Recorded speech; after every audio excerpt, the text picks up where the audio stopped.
Alright everybody, it's me, Sacred G. Welcome back to another video.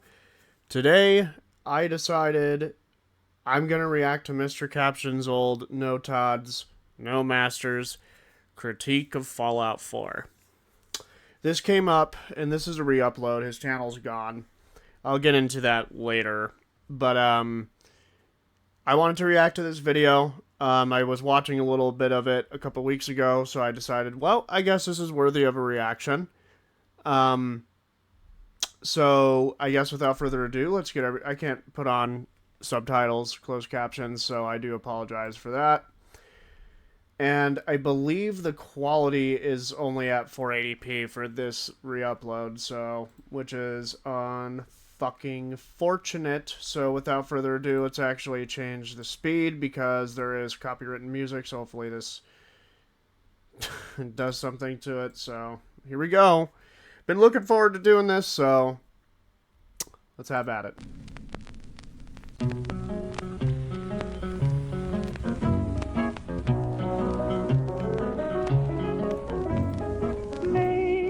This review for Fallout 4 is going to be an in-depth looking at and critique of as much of Fallout 4 as I can reasonably fit into a video, which includes spoilers for every Fallout game. Your viewer's discretion has been advised. Yep. Well, every Fallout game, okay. Fallout 4 is the fifth entry into the mainline Fallout series, developed and produced by Bethesda Softworks from around 2011 to late 2015, with the game releasing on November 10th, 2015. 10 years ago now. That's crazy. To say that Fallout 4 is the most fuck, man, back then, I was, I believe, 16. Yeah, I was 16 years old. Actually turning 17.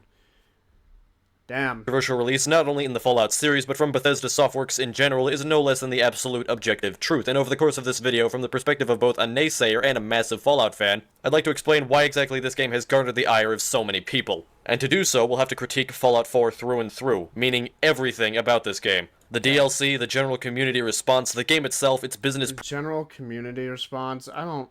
Fuck, man. Like, people can have their opinions, and there are some qualms with Fallout 4 that even I have.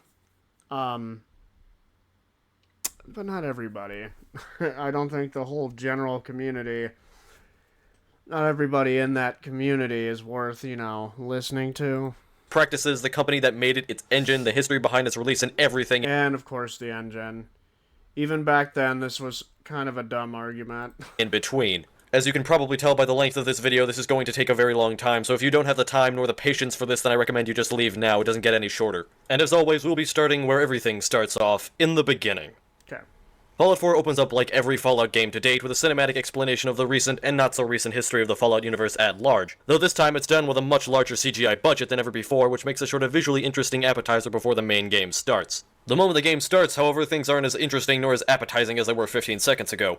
The opening to Fallout 4 is mishandled to the point of it being questionable who exactly thought anything in this introduction was a good idea. I'll explain what I mean in a moment, but for now we're just going to create our character. The character creation in Fallout 4 is exactly what everyone should have expected it to be. A big improvement over every previous Bethesda title. Every part of it is better. The visuals, the customizability, the fact that we now have body types, all of it's great. And considering this technology is also what's used to generate NPC faces, and now allows for the randomization of body types, it creates more and the funny thing is, you could just use the first preset, you know, quote-unquote, Nate's face, and totally change it. And it doesn't look like, quote-unquote, Nate anymore, at least the default. I think that's awesome. So, yeah. Applause there for pointing out the character customization. I even think, honestly, Fallout 4's character customization is a lot better than Starfield's. Even though I like Starfield. Visual variety among the denizens of the wasteland. Actually, I like Starfield just as much as Fallout 4. We've ever had in a Fallout game before this. It's also nice that you can switch in between either gender without losing your progress on the other one. The only problem I have with the character's facial construction is the limitations on hair colors from previous games. Fallout 3 and New Vegas both had RBG sliders. Yeah. This game only has a set of fair point. Presets that you can't go out of. After we create our character's face, we get into the part of the game where we're not allowed to create anything else about them, namely their story. This is where I really don't think he paid attention to the game. Didn't even bother to try to roleplay. The opening intimidated him too much. You can make a story for your character. There's a lot of missing gaps. And I even believe, if I remember correctly, because it's been a long time since I've seen this, I mean, watching the whole thing, I think he mentions something under the effect of I don't remember, actually. Fuck, I lost my train of thought. Sorry. Some awful, completely pointless reason, Bethesda seems to have it in their heads that the protagonists of the Fallout franchise should not, in fact, be characters with stories fully created by the player. That's objectively wrong. Alright. I mean, okay, so I just remember what I was going to say, and it actually applies to this. I think he mentions in the video that, or it was somebody else, I don't remember who, so I could be wrong here. But I believe he said something under the effect of, like, your character not having too much backstory, which, by the way, disproves this whole thing, if he does inevitably say this. And yes, this is 3 hours long, so what I'm going to do is record at least an hour, and I'm going to record an hour each and every day. Then I'm going to compile it into one video. So, allowing the consumers of this going to be a long one. Product to exercise their creative muscles and write their own story, which gives them an incomparable... Yeah, there's a lot of blank shit left out in the beginning of the game. Why you joined the military or the army, what you even did in the army, did you even fight, were you a desk jockey, or whatever the hell, you want to say that your male character did. And for the women character, or not women, but the fucking female character, she's just a fucking lawyer. And you also are married and you have a kid. Why did you get married? Was it out of pressure from your peers?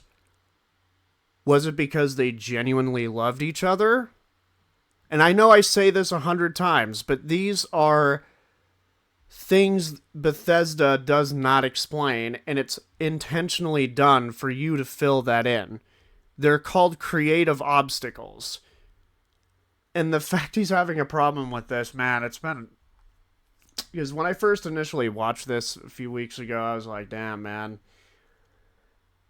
That's pretty fucking sad. It kind of makes me think you're not very creative, and you need the game to spoon-feed your roleplay to you. Terrible sense of freedom and understanding of who they want to play. Instead of actually leaning into it, but whatever. Going forward. In this game series, lauded and applauded and advertised. Like the rest of the game, this is about making it your own experience. And he's not wrong. You literally can make it your own experience. You don't have to go find your son or play out this pre-made story. Like where you have to follow the yellow brick road.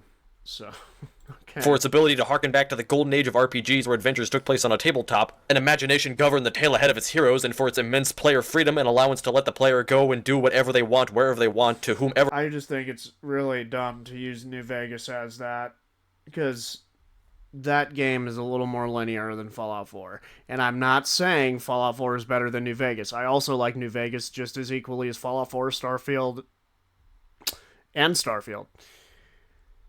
But it feels very linear, and especially with the way the Cazadors and the Deathclaws are placed. Whatever they want, with whatever they want, but instead that the game should star a character... And, there's a fair bit of point to that. Yeah, you can be whoever you want in New Vegas, and the same fucking thing in Fallout 4. Who's fleshed out and written by the development team over at Bethesda Studios instead. Now I would take a moment and speculate... Wait, did he just say they were fully fleshed out? Fully created by the player, allowing the consumers of this product to exercise their creative muscles and write their own story, which gives them an... The game does that. Your personalities aren't fleshed out. Incomparable sense of freedom and understanding of who they want to play going forward. In this Neither is their moral compass. Game series lauded and applauded and advertised. Like the rest of the game, this is about making it your own experience. It is. For its ability to harken back to the golden age of RPGs where adventures took place on a tabletop, and imagination governed the tale ahead of its heroes, and for its immense player freedom and allowance to let the player go and do whatever they want, wherever they want, to whomever they want, with whatever they want. But instead, that the game should star a character who's fleshed out and written by the development team over at Bethesda Studios and... They're not fleshed out. That is objectively incorrect, man. Because I know for a fact he later brings up the female, or the wife, or the spouse not being fleshed out as a main character. Like, dude, he does bring that up. Just watch. Now, I would take a moment and speculate exactly what brand of chewing tobacco and paint products the team over at Bethesda must have been abusing to think something this stupid was a good idea in Fallout 3 or in this game. But instead, we're just going to talk about... Gonna insult the company. Why this is a traditional Bethesda hate. terrible mishandling of the genre to begin with. In Fallout 4, the player takes on the role of Nate, an ex-soldier now turned... Again, you just don't get how to roleplay. If this was that intimidating for you to make a name for your character, I don't know. I don't know, man. To me, this screams I can't actually roleplay without the game telling me who my character is and what skills I have, and I can't do this. I don't know, man. Working man who lives with his wife and son in Massachusetts just before the Great War systematically reduced everything in human history to ashes, or alternatively as his wife Nora, who is a law school graduate.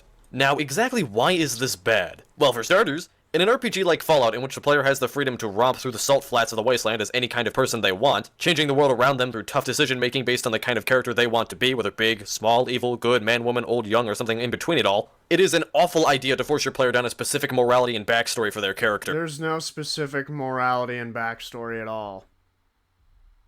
What is it? What is the specific morality? The backstories players write for their characters is one of the most important parts Oh, it's because you care about Sean. No.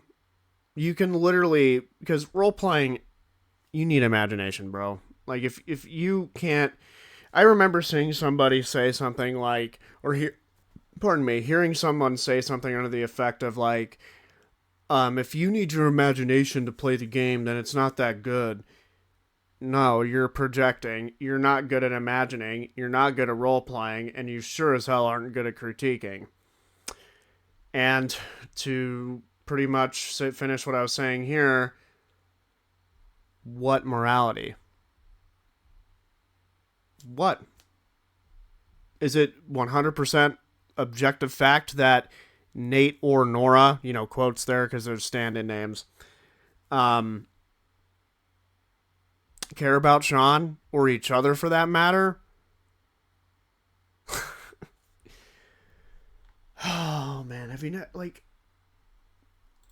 character creation. You It's what gives... gotta get imaginative. Like I remember, you can even have or say that you don't love your wife or your spouse, whoever you're playing as, because they fucking cheated, and they're just trying to manipulate and sound all lovey-dovey. Just food for thought. Gives your character a reason and motivation to go out and do all of the things they go on and do in-game. Say you want to do an NCR Ranger character in Fallout New Vegas, but also want to suck complete shit at guns for some comedic reason. Then you write up a story about a dopey-headed moron who always survives the shitty predicaments being a soldier places him in and rose to the ranks of the military on complete misunderstanding and luck alone. And now you've prepared your NCR Neutra Karma character who focuses on speech and have now participated in one of the most engaging, free, and immersive aspects of role-playing games as a genre. Yeah, but also... you're going to have to remember what Lonesome Road did, which no one brings up, is that you had something to do with the Divide. They should have, honestly. That DLC, I'm going to be honest. That DLC's been out since, 2011. So the fact no one, including Mr. Caption, didn't bring that up, makes me really not take this critique seriously. You can't do anything honestly, of that sort. Because that was worse, man. Going by this logic, what Obsidian did with Lonesome Road is far worse than what Bethesda did in Fallout 4, going by this logic. Because Ulysses insists constantly throughout the whole fucking thing. Granted, I haven't played it. I've heard about it. But he insists, based on the research that I've done, and again, I could be wrong, that you did fuck up the Divide. But you can say no. No, I didn't. Him insisting doesn't help throughout the whole fucking thing. And then you get up there just to say no, you didn't? Come on, man. In Fallout 4. In Fallout 4, you get... that actually really rubs me the wrong way. I don't know why people just totally skip that. And then they're like, oh, look, Fallout 4...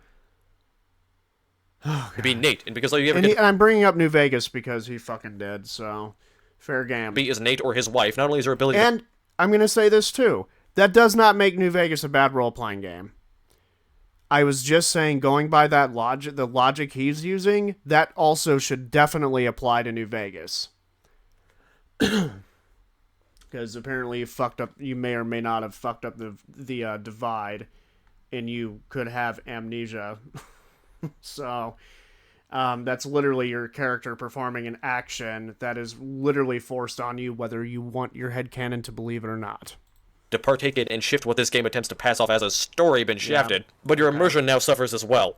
Nate No, because you're not good at role-playing. I don't know what else to tell you. goes into the wasteland with no prior knowledge, which coincides well with the player's first experience with the game where they also don't know anything about the wasteland. But this is Fallout, and Fallout is meant to be played through on multiple characters in various different playthroughs. And you could do that. And while you sure as hell can do multiple playthroughs of Fallout 4, you can't really do multiple characters of it. You can only play through the game multiple times as one of two people. So on your second or third playthrough, when you already know the gist of the wasteland, it's more difficult to drown yourself in the world because there's a perpetual disconnect between what the player knows and what the character they play knows, which is that no full. And that I agree with. Yeah, that was a big... I think that's something to bring up. Yeah. You know, you play as somebody who doesn't know anything about the world, but apparently... I don't know. But to counter that, I'm going to say that you could have a character that puts two and two together is pretty fucking smart. Even if they're not highly, or, you know, you didn't invest in intelligence. Fault of the players. This happens in Fallout 3, 1, and 2 as well, but it didn't happen in New Vegas. Because... Okay, alright. In New Vegas, the only reason your character doesn't know about the places of the wasteland is because of a choice you made to write them in like that. There's absolutely nothing stopping the player from saying that their character has already been to the Las Vegas area. From what I remember, it seems that the courier's never been to that area. Because you can... There's literal dialogue options where you can ask what this place is. Now, again, those are there for if you want to roleplay that way. So, fair game. And the worst part is that Fallout 4 doesn't even take advantage of But it is implied, that's for having sure. a pre-built character with their own backstory in an RPG. Nate and Nora both lacked well-detailed pasts like the protagonists of much better games such as the Well-detailed pass. Are you kidding me? You just said, dude, that they were well-established, and it ruins immersion. Now you're saying they're... Like, that's the point. You're supposed to fill that shit in. And, and the reason I'm reacting to this is because a lot of these fucking try-hard elitists, for New Vegas at least, they point to this video, and of course Age Bombers, but that's not Fallout 4. They point to this video and say, this is the one. To be honest, this just comes off like he has no imagination, honestly. The Witcher and Deus Ex, but still have just enough to flush a massive percentage of creativity See? into the toilet. It's like getting a burger that's burnt on one side and raw on the other. Giving a character a defined backstory prevents any forms of true player creativity from sprouting, but the game doesn't even go far enough with the main character to actually make them at all memorable in any way. Even more quizzical about this... Yeah, because you pretty much made a lame-ass character. You did not actually bother to roleplay. You just played as Nate. Going by what you're saying. Is that the Elder Scrolls, Bethesda's other long-running RPG franchise, has a long-standing history of allowing you to choose exactly who you want to be in those games. In Morrowind, you're just some random person who got brought to the nation on a... I would say they experiment with Fallout. Because they're so far, the IPs straight from Bethesda I played is pretty much Skyrim, a bit of Oblivion, and, well, Starfield, as you guys know, that have been with the channel for a while if you're not new. They do give you blank slates. Starfield kind of gives you, like, backgrounds, and you kind of work with that. Or you can choose File Not Found, which is pretty much, you know, it's whatever you think of your character did.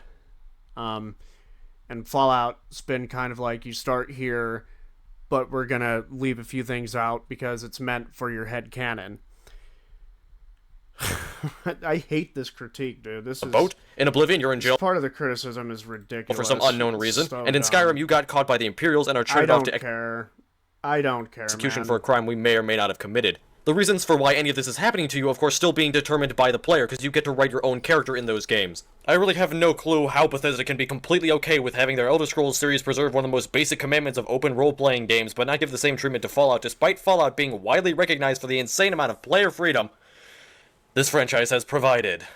It's almost insulting to know that Bethesda holds Fallout in a lesser regard to the Elder Scrolls. That's because you're not good at role-playing, man. You probably... If this is his footage, like, holy shit. Like, no taking time, not even respecting your character enough. Like, I don't know. That's for me personally. I mean, you guys could play the game however you want. But the way he's just talking about it just seems like he just couldn't think of a backstory and fill in the blanks himself, because he literally admitted not that long ago that what is it? Fucking the spouse isn't really well established, and I think he's referring to Nora, which also goes for quote unquote Nate as well. So when it comes to how much the player should be able to create on their own. However, we've gone a little bit long enough on that topic. Let's set up our stage here for the whole game.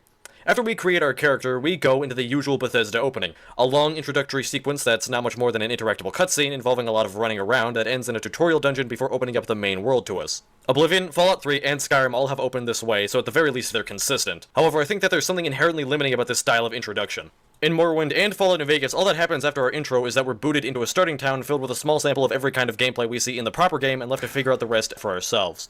I don't know why he brought up Oblivion, but New Vegas was fine. These dungeon segments do often try to include as much of the real game in them as they can, however they are dominated heavily by combat and don't allow for NPC interactions to take place most of the time. Plus they can't really feature a real quest. Now don't get me wrong, this formula is certainly better than anything in Fallout 2's opening, which was long, boring, and infuriating, but there is a better alternative as shown in New Vegas.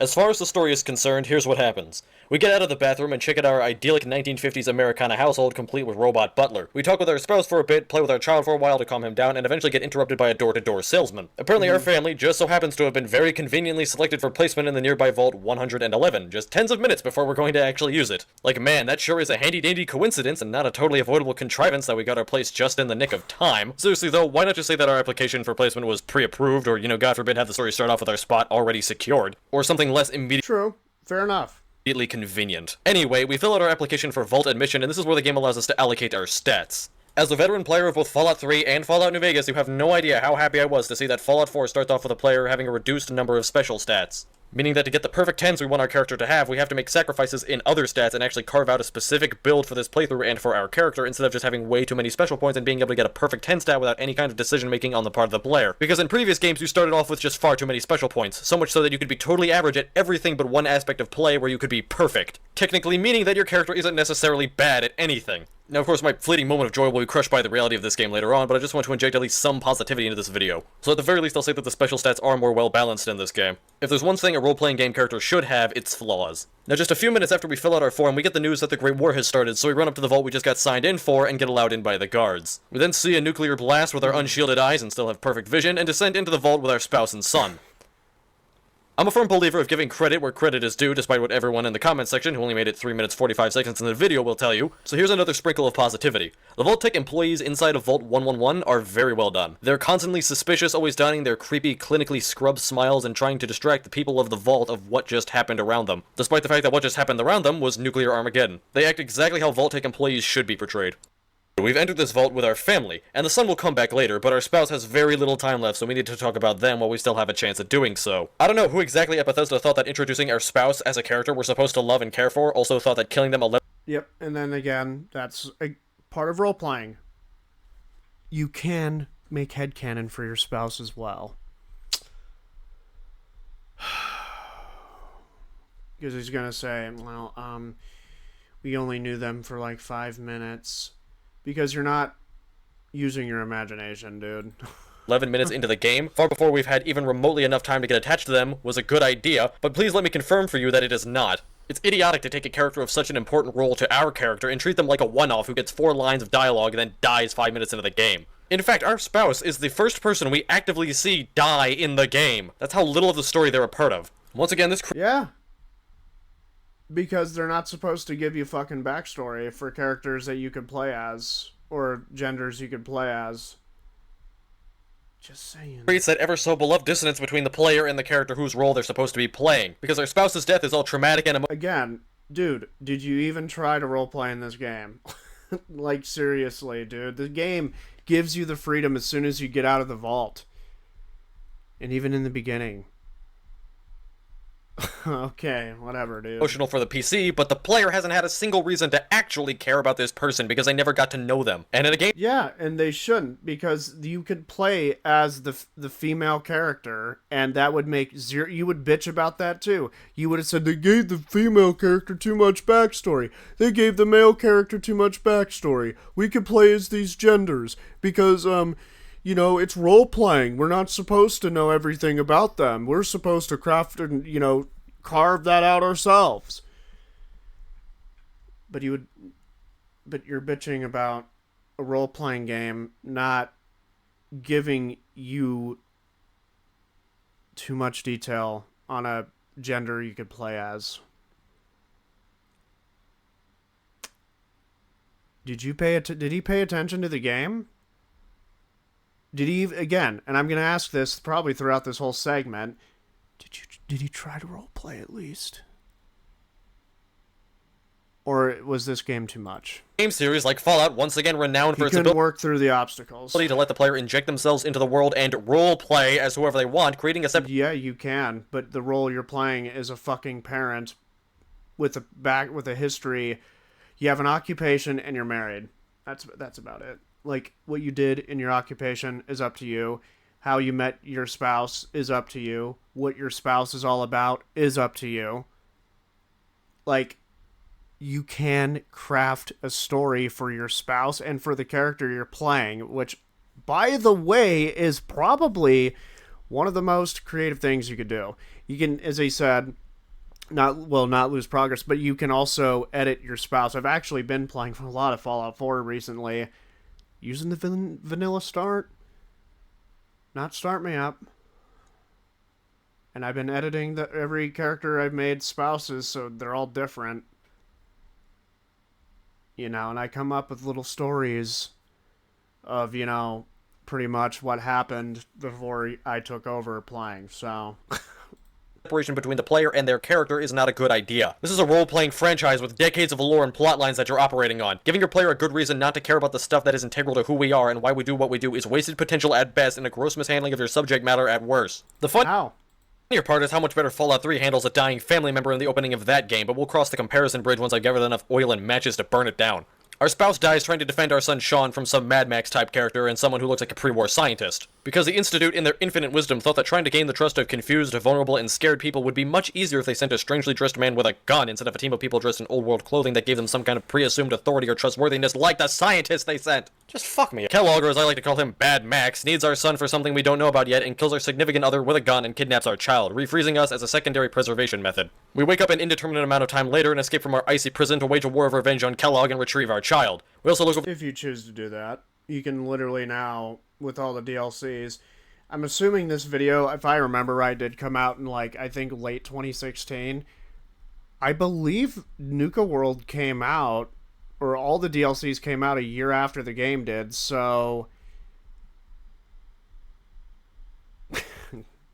But, you know, making videos like this takes time, so I don't know if he started it before and then finished it later on. I don't know. He said he was going to review the DLCs. Who for some reason, despite having been exposed to foreign elements and oxygen and meat-eating cockroaches, hasn't decayed a single bit. Now before we burn that... Because they're fucking frozen. And you know what happens when you freeze food? It doesn't decay. That's why some foods need to be frozen, like meat.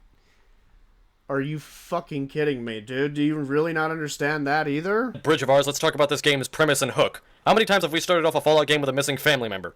If you count Fallout 4 itself, it's 3. In Fallout 3, we're looking for our dear sweet dad. In Fallout 3's I agree. expansion, Point Lookout, we had to find someone's lost child. And once again, we find ourselves on the... Okay, I don't care about Point Lookout. We're talking about fucking main story narratives here. Same narrative hook as the previous games, looking for our son. You make of that what you will. Now, of course, you can't see, but I've been collecting all my kerosene and wool for a while now, and I think it's time that we burn down that little bridge of ours. In case this video wasn't negative enough, let me explain to you how every Fallout opening has done something better than Fallout 4, except for... Okay, whatever. Fallout 2. This is just subjective at this point. Firstly, in Fallout 3, your mother dies giving birth to you. She gets like an entire 2 lines of dialogue before she's rushed to the ER, and our player grows up without her in their life. The character has no attachment to the person they never had, and the player doesn't either. It doesn't expect you to care about this character, nor does it have you miss out on any emotional scenes in the main story if you don't meet an expectation to deeply worry about her. It's exactly how you... Yeah, because she dies literally after you make your character. So. You should handle a character that's supposed to be important to the player but can't because they don't have much screen time. The player and the character they play are both going into the world with only a fleeting understanding of who Mom was. Unlike in Fallout 4, where only the player has a fleeting memory of who Nora was. Unfortunately, Fallout 3 suffers from the same problems Fallout 4 does in relation to the player's backstory. It doesn't allow for very much freedom with your character's origins, maybe even less so than Fallout 4 does. I feel like I partially haven't properly, in full detail, explained... He contradicted himself. You were just saying that the characters in Fallout 4 were well fleshed out, something to that effect. And then now you're saying that Fallout 3 did it more so than Fallout 4. So you're saying that the Fallout 4 characters aren't fucking like what? Explain how locked your character is in both of these games, so let me take care of that real quick. Okay, In go Fallout 3, for your it. age, your parents, your birthplace, what happens to you on your 10th birthday, who your fellow Vault Dwellers' friends and enemies are, and your understanding of the Wasteland are all locked in from the start because Fallout 3's opening spans the first 19... Yeah, but that's your 10th birthday. What about your fucking 15th birthday? What about your 16th birthday? And yeah, I do think this is kind of a bit stupid for your age to be predetermined in Fallout 3, that's for sure. years of the player character's life, and explains many of the events that happen to us. You can't be 23 at the start of Fallout 3, nor can you have a proper living biological mom, nor can you be from not a vault, or have been to the DC Wasteland, or any wasteland for that matter before, and you also can't be a part of any pre-existing factions. At the very least, however, you're still your own person. Yeah, but even if you say you are, there's no dialogue confirming it. I mean, if we're gonna be honest, going by this logic, Starfield did it better. At least you were able to, you know, your background showed up in fucking dialogue in that game. To some extent, and get to switch around some of the minor details. But again, this is all imaginative based.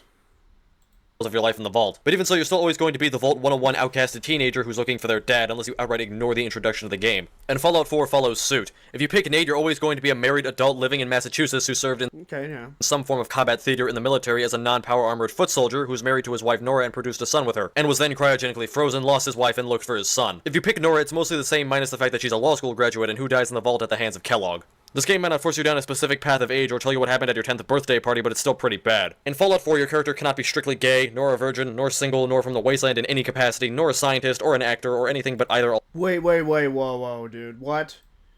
And get to switch around some of the minor details of your life in the vault. But even so, you're still always going to be the Vault 101 outcasted teenager who's looking for their dad, unless you outright ignore the introduction of the game. And Fallout 4 follows suit. If you pick Nate, you're always going to be a married adult living in Massachusetts who served in some form of combat theater in the military as a non-power armored foot soldier who's married to his wife Nora and produced a son with her, and was then cryogenically frozen, lost his wife, and looked for his son. If you pick Nora, it's mostly the same minus the fact that she's a law school graduate and who dies in the vault at the hands of Kellogg. This game might not force you down a Well, he didn't say she's a lawyer, like 90% of the community did. Good on him. Specific path of age or tell you what happened at your 10th birthday party, but it's still pretty bad. In Fallout 4, your character cannot be strictly gay, nor a virgin, nor single, nor from the wasteland in any capacity, nor a scientist, or an actor, or anything but either. I thought you said you couldn't be gay in the wasteland. I was like, what are you talking about? A law school graduate or a soldier. Yeah, because that's the narrative, man, and there's really nothing wrong with that. I'm sorry, it sucks to have a shitty imagination span. I don't know. Well, depending on who you choose, you cannot be either a female soldier or a male law school graduate, and you can't be a part of any wasteland factions, and you also can't not have kids. You also can't be someone who doesn't care about their kid because the character vows to hunt down Sean's kidnappers to the ends of the earth at the start of the game, not to mention throughout the entire but also, well, you know, main storyline. In Fallout, we also start. But I will say this, you can do things, like, literally there's a dialogue option where your character, if you choose to join the Institute, could say you're glad your son died. So, I think that's really not true at all. Start off as a vault dweller, but besides that, every detail about our character is left to the player's imagination. Though the opening of this game... Exactly, that's the fucking point, and some of that is in Fallout 4, if not most of it. Suffers from similar problems to Fallout 4's in the sense that it's hard to explain how the Vault Dweller has preconceived knowledge of the wasteland and the location of the water chip on a second playthrough. Even so, we have far more freedom of customization in this game. We're never told what happens on our 10th birthday or where our spouse, if we even have one, is. The game lets you figure that out for yourself. And this was in the first... Yeah, and, you know... Even with having a spouse, you could figure out how the fuck they met and why in the fuck they got married. You could even say they were gay and they got married, or homosexual or lesbian, and they got married out of pressure from their fucking homophobic parents. Oh, sorry, I didn't mean to drop that bit of imagination on you. First ever Fallout game when the devs didn't have the decades of experience they have making games like they do now, and was back when no one had any experience making Fallout games at all. Fallout New Vegas' opening was the product of the Black Isle veterans' years of knowledge and experience. The town of Good Springs has multiple... I forgot he's one of these. ...quests contained in its small... New Vegas is a good game, but the amount of people praising this shit is just straight up annoying and really kind of has the faults of the game bleed through. And allows for characters of any kind to shine in multiple ways. It also doesn't take up 11 minutes of your time on crap. It features everything from lockpicking to speech to a showcase... What about wandering the I-15? That's literally a few hours worth of crap, because honestly, Prim is the most uninteresting town. There's nothing to see in the NCRCF besides talking to a few powder gangers helping or not helping them out. The Mojave Outpost, which has one quest and a really cool companion, just to let you know.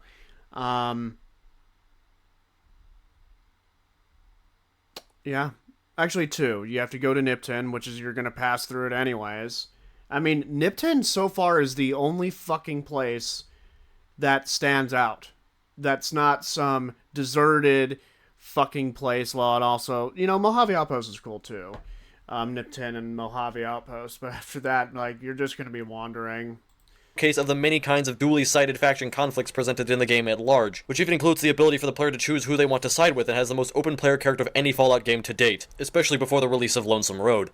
Fallout New Vegas also has the best introduction in terms of I think you might letting the player engage in It's been a long time since I've actually watched this thing all the way through. side content without having a massive conflict of interest between the player and their character. In every Fallout game before and after New Vegas, the character has an insanely important and critical objective that they need to follow, especially in Fallout 4 where we're supposed to be finding our son.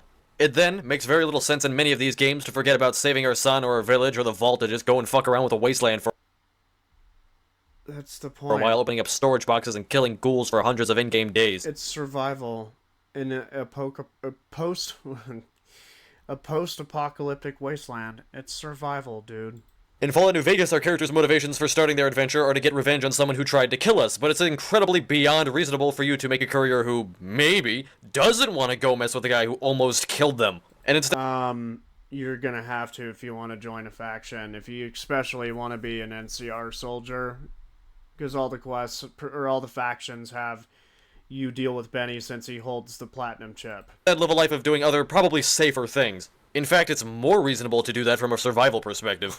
Fallout 3 has a very small exception as well, because if you really want to, you can say your lone wanderer thinks Dad is a huge asshole who isn't worth their time, but that's where the stretching starts. Fallout 1, 2, and 4 have That's not stretching, that's called being imaginative, and you better fucking lean on that if that's how you're gonna play Fallout 3. no such luxury because there's no reason for the character to not want to complete their goals unless you get into the realm of the unlikely. However, Fallout 1 at least uses its character's drive to save the vault to its advantage in the ending of that game, which of course we will discuss later. Now, Fallout 2 is the black sheep of the franchise in this matter because Fallout 2's opening is awful. It takes too long, gets extended too often by intervening groups. I'm gonna be honest, dude. This whole talk about bringing up the other Fallout games is just the same as any other fucking video I've reacted to. Bring up the other past games. This game did it better. Like, I don't care about these. But he actually did say he was gonna critique all the Fallout games, so fair enough. I mean, he has that, the others fucking did. Ants and scorpions and doesn't allow for anything beyond searching and combat to take place. However, there are some small things in Fallout 2's opening that make it better on repeat playthroughs, like the ability Oh, jeez, no. to kill the tribal blocking your path into the town so you can try to make a hostile escape out of Arroyo and live the life of a raider. Though this does get awkward once you return to Arroyo with the Gek and attempt to save all those people you stabbed.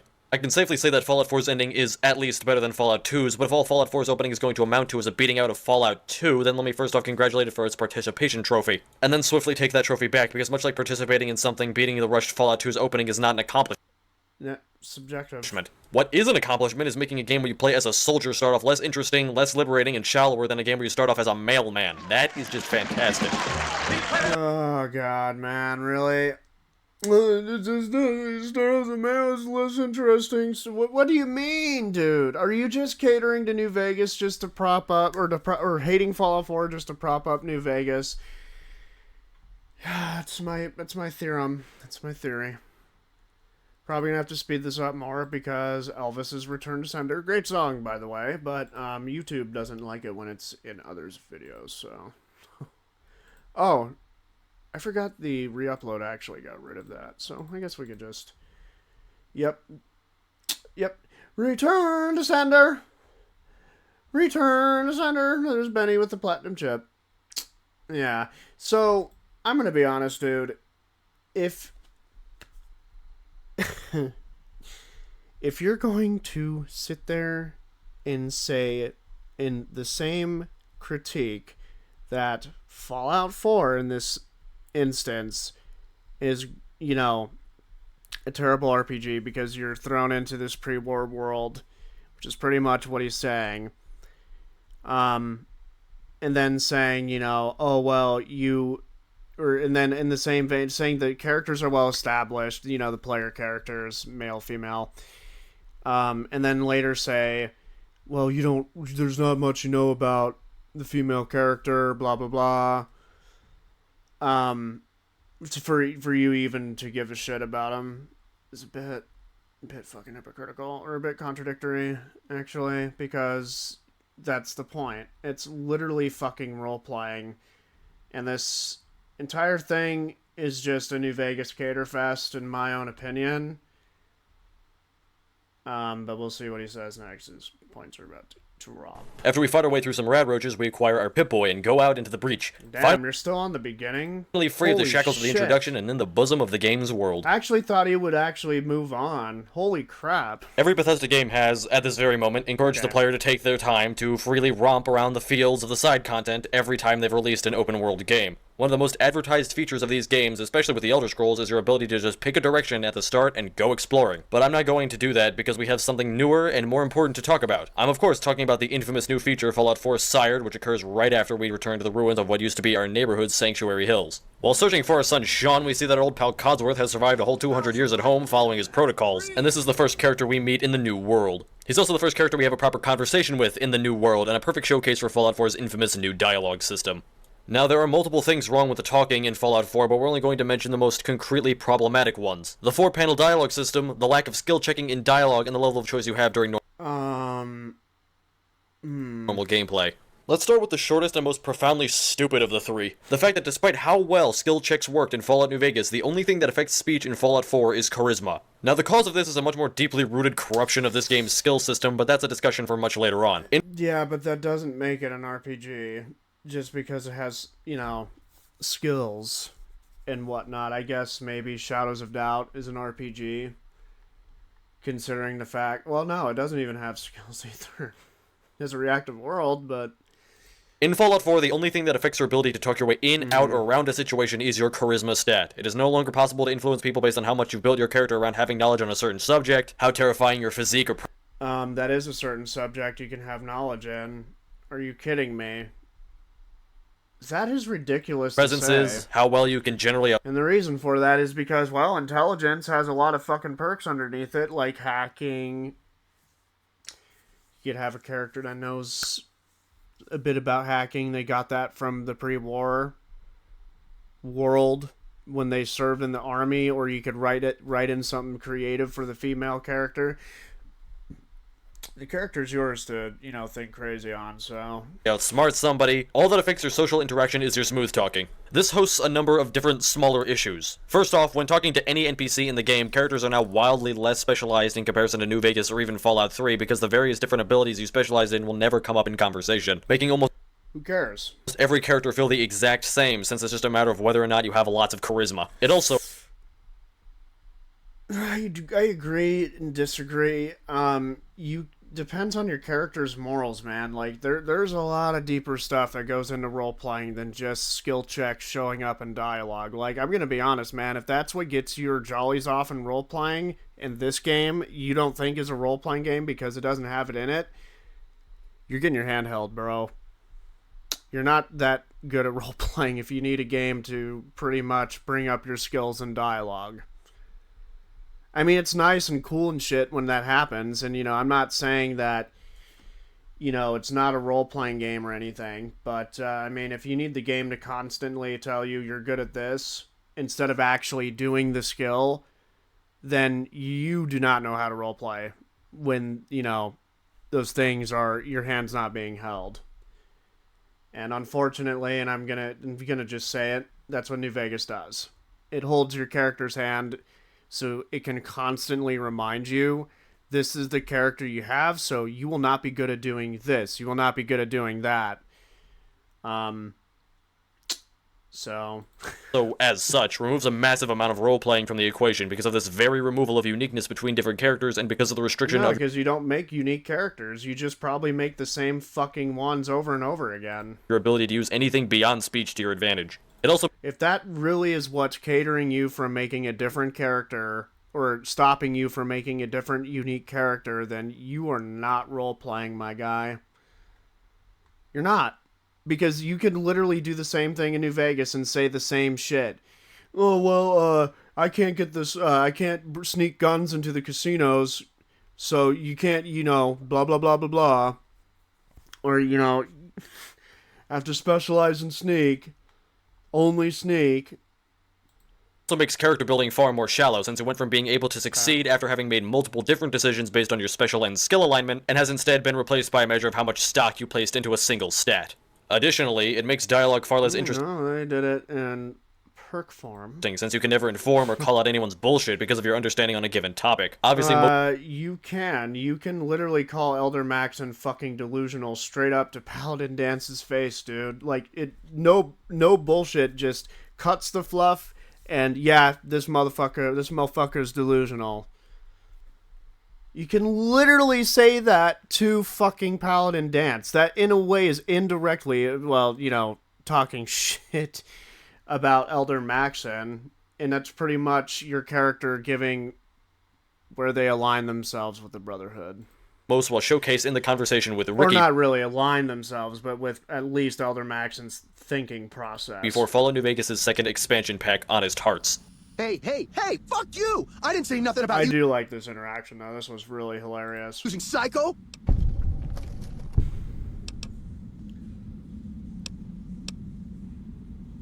Bullshit! Ain't nothing wrong with my Pit Boy. I mean, Pip Boy. Look, this is a sweet gig for me. Don't go fucking it up. What are you after anyways? Why, once I got jumped by 3 Death Jaws. Except, actually, it was 4 of them. Imagine that! But I didn't panic. Because I never panic. What I did was become a storm of death. Shot every one of them monsters pop in the eye. No, you heard me right. Death Jaws. They're like death claws, but bigger teeth. Or there was the time one of them Steel Brotherhood assholes made the mistake of messing with me. Last mistake he ever made. What's it sound like I'm saying? If I was saying what you said I was saying, then yeah, I said it. I was walking along, minding my own, and up pops one of them Brotherhoods. He yells, "Hand over that laser rifle, asshole!" So I hand it over, just to make him think I'm scared. But really I'm not. I never am. Before he knows what hit him, I draw my 11mm machine gun and But bam! he still says the same shit. Like, you don't get him to stop lying. I don't know why you're pointing this out, dude. Bam! It's like they just threw in the skill checks or the speech checks there just to say, hey, look, you could actually bring up your speech, but he won't stop flapping his gums. Like, he still continues to lie, man. Right through the eye slit in his helmet. DOA. There so is. Or was it 9mm? Or 10? I don't know. Don't care. Something like this will never happen in Fallout 4 because the only thing the player can do is fast talk their way through any given obstacle. It's just they cut the fluff. Like, do you really think this is something to bring up? Because it's the same dialogue, but you're passing speech checks. Damn. less than an absolute gutting of the fantastic changes Fallout New Vegas made on the dialogue from Fallout 3. Just as a recap of what New Vegas was able to achieve, New Vegas not only included small samplings of some of the things that made Fallout 1 and 2's dialogue great, such as special branches of conversation dedicated to being too dumb, but also incorporated the skill system in everyday conversation far more than Fallout 3. The incorporation of more non-speech-based checks in New Vegas made it so the player wasn't absolutely reliant on speech to be able to get some opportunities out of dialogue, and gave every character a player had a different set of challenges or eases based on what skills they built into. It also awarded some validity and usefulness to many skills, some of which desperately needed it, giving players more reasons to build into those skills and dampening the effect of any of them becoming so-called dump skills. It creates a far greater sense of you can actually max out skills really fast in New Vegas, man. I'm just saying. I've made it to, I think, guns 100, and then I think I maxed out all the tag skills that I chose for the character at the time, and then I had to dump them somewhere else. Like, one thing Fallout 4 and no one brings up is that it does not force you to level the fuck up. And I'm glad, because I don't have to dump into fucking, or put the perk points into perks I don't think fit the character that I made. of identity than Fallout 4 ever does, and allows the player to slip right into their character much easier since each one will be unique and knowledgeable on the things they should be knowledgeable about. For example, if you wanted to make a character in New Vegas who was a horrible conversationalist but a brilliant computer scientist or a boxing enthusiast, you could still pass certain speech checks in conversations without having to put a dime into speech. But because you never did invest in that stat, you're still terrible with higher order social interactions and nuances. It's allowing you to fulfill both details about your character that you wrote into them. In Fallout 4, no such role-playing or identity is possible. If you Okay. want your character to be good in any conversations, you need to be charismatic. And because charisma is the only stat you can... And that's true. Why do you need to bring guns into conversations, man? And that same criticism could apply to Starfield, too, even though I love that game. Like, why do you think your skills need to be brought up? Oh my god. Like, it's more of you do the thing to prove that your character actually knows what they're doing. Like, you don't need to have that brought up in conversation. That just, to me, seems pointless. Even in Starfield it did. It's like, okay, cool, you know how to do it, but can you actually? Because talk is cheap. care about to meet this end, every character of yours that has any benefits to speaking to people all end up with at least one detail about them being the same. It also removed any of the other positives of the skill checks, but then again, this is the game that gives you a predefined backstory and amputated the entire skill system, so I guess all pretenses of role... Amputated? No. They circumcised. playing and identity were thrown out the window far before we ever talked to anybody. Of course, we also Damn, he's getting really emotional here. have the second and most controversial of the changes made to the dialogue system in Fallout 4, which is the adherence to a 4-panel system, which mandates that 4 options of speech be available at all times. Yep. And personally, I think that this is the worst change made to the talking of any Fallout game since Totally valid. 100%. Cool, fine. I don't care. Brotherhood of Steel, mostly for 2 reasons. The 4-panel, no more than 4, no less than 4 philosophy, and the lack of available information about what you're going to say. Firstly, the enforcing of a strict 4-option limit is a massive crippling to the writer's ability to make meaningful What interactions happened to Nora? Did she leave her husband? Oh, that's right, he can't roleplay. with NPCs. Or he's not creative enough to do it in Fallout 4, at least. There are simply times when writers need more than 4 options to properly convey everything they need and allow for the player to have a proper freedom No. That's called exposition dumping, and that can end up being not even immersive at all. to engage in certain situations. There are times when the developers want the player to have many options, either to let them show off their character's personality by having 3 different ways to accept or disagree with something, all 3 of which being varying levels of either rudeness or grace or cockiness or sarcasm or any number of other personality traits. And there are times when they want the player to be able to inform themselves about a town or a situation by letting them ask Honestly, I think what Fallout 4, this is what I think, okay? This is all subjective. You guys can think whatever you want, including Mr. Caption here. I think they just straightforwarded the dialogue system because I don't like New Vegas's dialogue options in terms of like what he was saying. Well, you can say say things in other ways that are cocky, and you could, he's not wrong. I'm not saying he's wrong. However, from what I remember of New Vegas, there were a few times, like more than once, where the pretty much the way you can say be rude, or to sum it up, is ask question, lead to other question, straight up rude, neutral, or nice. And I think Fallout 4's dialogue wheel kind of put all those together, and they're like, fuck that, we don't want the fluff, we're gonna cut it because, well, 1, the character's voice acted, and 2, like, they don't want exposition dumping, dude.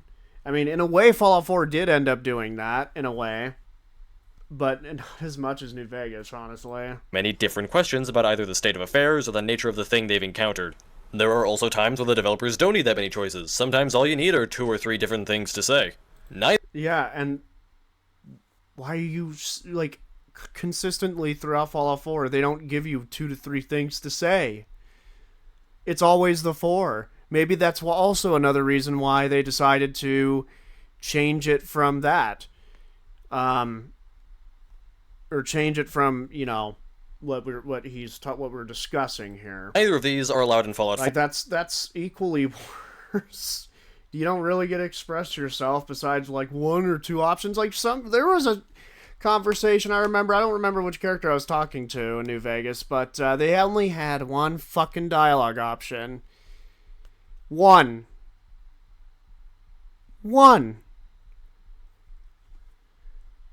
That's inconsistent. Man, that's not very consistent. At least in Fallout 4, the dialogue options were consistent. 4, however. Fallout 4, for some completely incomprehensible reason, requires every instance of dialogue to have no more and no less than 4 options. This leads to artificial options being included to inflate the number. But you're going to complain about that, but then literally admit that these games had, or the previous games, 3 in New Vegas, had 1 or 2. But you see, the 1 or 2 options is all you need to say. That you're going to complain about Fallout 4? That's a bit hypocritical. Or at least it's a bit ironic, actually. Number of choices to 4, see Not sarcasm, hypocritical, it's just fucking ironic. and at the same time has to limit itself to keep the number at 4. I have no idea what. Because it's fucking consistent throughout the entire goddamn game. There's not a single time where it gives you one dialogue option, especially if you're using extended dialogue interface. Or full dialogue interface for those of us Xbox users. Oh boy. This is the case. It's an absolute. It's all consistent. Unlike the previous games where they randomly just give you like 2 or 1 dialogue option. But that's all. Sometimes that's all you need to say. Yeah, so that I think that based on what he's saying, which is all subjective anyways, it pretty much kind of leans more towards what I just said. It just cut the bullshit and gave you 4 options consistently, mind you, of saying yes or no in different ways. Like, dude, come on. Mishandling of a 4-panel dialogue system and an insult Mishandling, sure. the conversations in any Fallout game before this one. Other games that feature similar systems understand that enforcing there to be exactly 4 choices in dialogue is completely pointless, and only forces the existence Really? Why? of meaningless filler paths and will oftentimes only give the player 2 or 3 real options, because that's all they need. No, you literally went on a tirade about how great New Vegas was for introducing more dialogue options, even though, as cool as that encounter in the beginning of Honest Hearts is, nothing changes about the dialogue, even with the speech checks. Ricky still fucking lies to you. Like, he still flaps his mouth. Like he's hopped up on fucking Psycho. Additionally, because there's no influence of intelligence on the system, we don't see any form of resurgence of the dumb dialogue from Fallout 1 or 2. One of the most well-praised features of Fallout 1... Great criticism. Yes, that would have been cool to hear, you know, your male or female voice actor and actress sound stupid. And 2 is the fact that if your character was dumb enough, almost every single line of dialogue in the entire game would be rewritten to reflect this is perfectly valid. I how agree much of with a this. drooling idiot you were. It's one of the funniest and silliest things in Fallout, and is so popular that when someone asks you what to do for a playthrough of Fallout 1 or 2, one of the first responses is very likely to be a low intelligence run. It also shows an unprecedented level of dedication to your game to rewrite it just so that people can be dumb. It's one of those things that made the original Fallout games so highly coveted as they were. Fallout 3 did not include this in any capacity, and then Fallout New Vegas did re-include it very sparingly. Now personally, I don't expect newer Fallout games to commit 100% to low intelligence playthroughs like Fallout 1 and 2 did. And then you're just gonna shit on Fallout 4 for not? That just doesn't make sense. Because it would be ludicrously expensive to record twice as many lines in your game than you intend. But Fallout New Vegas showed that even with voice acting, you can still sprinkle in some of the magic of the dumb playthrough, even if it was fewer and fair enough. far between. Fallout 4, once again, has no such sprinkles, and physically could not because of how the system works. To say that this is an overall restrictive system is to put it very nicely. In reality, it's restrictive and completely bland in every way. It doesn't It's not restrictive. You can still be a jackass. You could say fucked up things to people.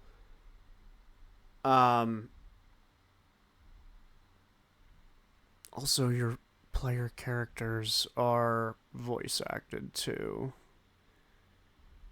And you were just saying it's possible with voice acting, but that's because in those games, your player character didn't have a voice actor.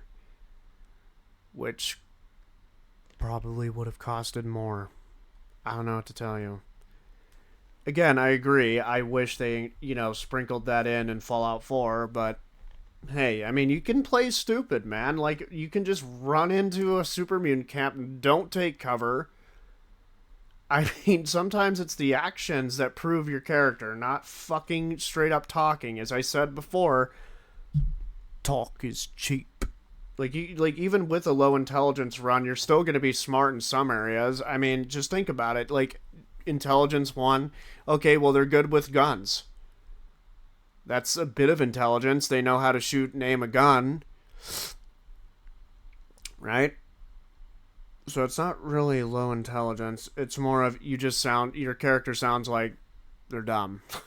Challenge your ability to build a character in order It's not even that you're role playing as a fucking stupid person. You're just the dialogue options do it for you. to allow for many of the things that It's not that you have to actually lean into that, because the dialogue options are there to heavily get that immersion feeling going, while you're also leaning into the dumbass Legion fanatic or whatever your character is. Fallout speech so interesting to even happen. But that's not all. There's also how the system informs the player, or more so how it doesn't.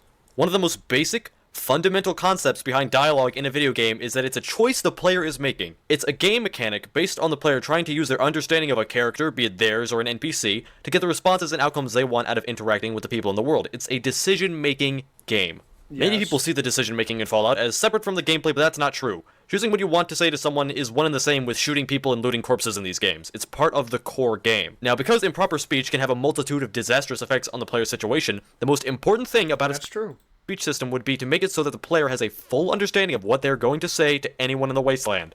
But not in Fallout 4.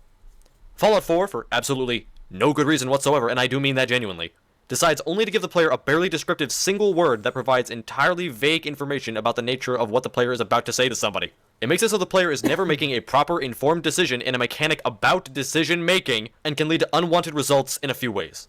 The first and most important of these ways being the fact that some speech options in Fallout 4 don't seem to have anything to do with how the player actually acts. For example, this line in Fallout 4 where the player acts sarcastic to Nick Valentine. I should have killed you when you were up. Oh, I'm glad you brought this up. Nice. You want to try for round 2? Let's go. What? What are you talking about? Yeah, threatening violence against someone and acting territorial is really sarcastic. That wasn't threatening violence. He was saying it in a sarcastic way. Like, really? You want to try for... You already killed him. Like, it's a joke. As a threat? Which, I was wrong there. Yeah, it is a threat. But, I mean, it was a joke and a threat. You already killed Kellogg. Okay. Sarcastic. It's like how burning down a building is a really calm thing to do. Yeah, no, that's not how I acted. I did not act sarcastic in this moment, and there's no... No, you did. You just do not seem to understand what sarcasm is. I mean, that's literally a sarcastic way of threatening somebody. You already killed Kellogg. Want to try for round 2? Let's go. Come on. Come on. Come on. Well, it wasn't how... It was the way he said it. So what? It's the fucking words. No way I would have known that because I was only told I was just going to be sarcastic. If I had been told exactly what I was going to say, I wouldn't have chosen this option. This also becomes a problem when the game tries to have the player ask questions, but doesn't give them the exact specifics of what they're asking. Take this who, for example. I was just told by this woman that her brother was kidnapped and I need to help her. But this single word can have multiple meanings. Am I asking who her brother is, so I know who to look for? Or who took him, so I know where to go? Or who this woman even fucking is, because I just met them? I have no idea, because the game doesn't tell you. This is who. This is just flat-out bad game design. The way the mechanic... And you don't show an example of it. You literally hovered over on the player's it, man. situation. The most important thing about a speech... You're delivering this worse than the game is. I'm pretty sure if you asked who, she would tell you who was kidnapped. And she probably came up to you saying, oh, somebody from the settlement was kidnapped. Or you're asking who. Oh, man. Like, I don't know what the context system would be to make it so that the player has a full understanding of... Because the game doesn't tell you. Just as who. This is just flat-out bad game design. The way the mechanic is supposed to function was thrown out of the window in favor of something that, I don't know, doesn't require as much reading as the previous system. And no, it's because I'm going to say this. This isn't confirmed. I think you took something out of context. You're probably asking because you didn't give the example and then click the who and then they explain who they're talking about or whatever the scenario is. It's probably asking who the fuck kidnapped him. It has drastic effects on the overall talking in the entire game. Because there's context, dude, if you actually paid attention to the game. So. It's nothing more than imprison the player's ability to have a decent understanding about their current dialogue and make sound, informed decisions on what. But you're valid to have he's valid to have this take. Like, I get it. I didn't like being able to not read my dialogue options. That's why I'm using full dialogue interface. They're going to say, which is very important because once you strip away all of the information and force the player to guess, any poor choices they make are no longer a result of their bad deduction or reasoning skills, but are instead a matter of whether or not the choice they made was a good, educated guess. And no, making an educated guess is not a deduction. It's like picking black at a roulette table. It's absolutely moronic for this to exist the way it does. There is no reason at all that a decision-making system should be taking away the player's ability to educate themselves on the decisions they make. It's not even like this is happening in some kind of dire emergency situation. We're just talking to people. There are no excuses for this to exist the way it does, at all. Oh, and let's not even mention the fact that the game hides how meaningless your choices and dialogue are behind its vague prompts, and how every choice you make is usually just 4 different ways to say yes. Of course, my criticisms of this are almost a bit outdated, really. I'm not going to face any opposition on this front, for Todd Howard himself has come out and publicly... Was that actually something real?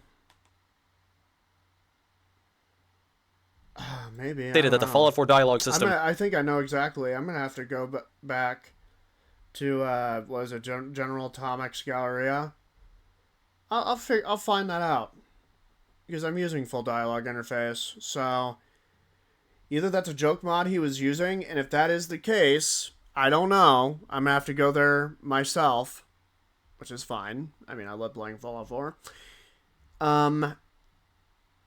Let's see if that's actually something that shows up in that mod, because if that's the case, then yeah, that at least segment doesn't say it for the whole fucking game, or every person you talk to, or being you could talk to, then yeah, that is a bit questionable. Quote. But I'm getting a feeling that what he showed was a joke mod. I don't know. Maybe. Not work as well as other systems, which is the professional way of admitting to fucking up. And was apparently all anyone in the Fallout community needed to stop saying shit like this. Speaking of dialogue, the dialogue wheel is not as bad as everyone thinks it was before launch. I can promise you that much. Man, he really didn't like when Maddie actually... Man, people had problems with this video. I didn't... I guess I forgot that he brings this up, but, Maddie never said the game was perfect. And it was totally valid for him to say it was near perfect. So... Okay. Absolutely moronic for this to exist the way it does. There is no reason at all that a decision-making system should be taking away the player's ability to educate themselves on the decisions they make. It's not even like this is happening in some kind of dire emergency situation. We're just talking to people. There are no excuses for this to exist the way it does, at all. Oh, and let's not even mention the fact that the game hides how meaningless your choices I'm gonna have to confirm that.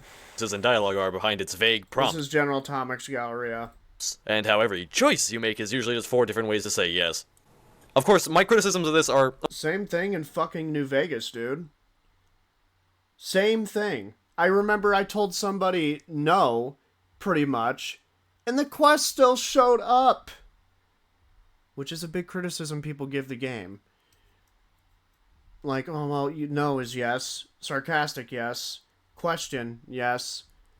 Yes, yes. You know, that meme? Fucking A, dude. Jesus, almost dude. a bit outdated, really. I'm not going to face any opposition on this front, for Todd Howard himself has come out and publicly stated that the Fallout 4 dialogue system, quote, does not work as well as other systems. He probably said that because, he wanted to appease the idiots that were shitting on the dialogue system because, my skill checks, or my hand holding. The game didn't tell me or remind me what character I'm playing. Because you guys are not role-playing. Like, let's be real. Let's be real, dude. You guys don't lean into it. You get reminded through fucking speech checks. Unless you're playing a stealth character. I mean, that's the only thing casuals can actually lean into is playing as a fucking stealth sniper. Which is the professional way of admitting to fucking up. and was apparently all anyone in the Fallout community needed to stop saying shit like this. Speaking of dialogue, the dialogue wheel is not as bad as everyone thinks it was before launch. I can promise you that much, that in my 40-hour adventure so far, I hate to keep saying that term, but just so you guys know, 40 hours is a lot of game time in a couple of days, and not once did I ever pick something that when I selected it, I was like, that's not what I wanted to say. So kudos to Bethesda. They really have executed this well, and they put a lot of thought into it. I'm not saying that I thought they didn't. I will say, in certain elements and segments in the game, it is bad. However, it's not that bad. It is not as bad as he's making it out to be. He's just more upset that skill checks don't seem to show up in dialogue, because he went on a whole escapade about it, so... But not having that happen in 40 hours is insane. And admit that it was bad. The future for I this... guarantee if skill checks were a thing in the game, in dialogue, in Fallout 4, he wouldn't even be shitting on the dialogue. Because, you know, the game reminded him of what character he's playing. Instead of actually leaning into what your character is, which is actually the art of role-playing. Dialogue can help, but it's not the pinnacle of what makes a game a true role-playing game. At all. And I think The Witcher 3 attests to that. This particular aspect of Fallout games does at least look a bit brighter, since Howard has come out and said that they didn't do it very well. I hope that... Nah, well, he's probably... I don't think he meant that, to be honest. In the event that the leaders at Bethesda do try to remedy the conversation mechanics for the inevitable Fallout 5, they do, however, omit making changes to the player's ability to leave conversation simply by walking away from an NPC, which is nothing less than a good change, since it makes dialogue far easier to quickly end instead of having the player having to re-navigate their options for a second or two to say goodbye. Overall, though, I hope I won't ever have to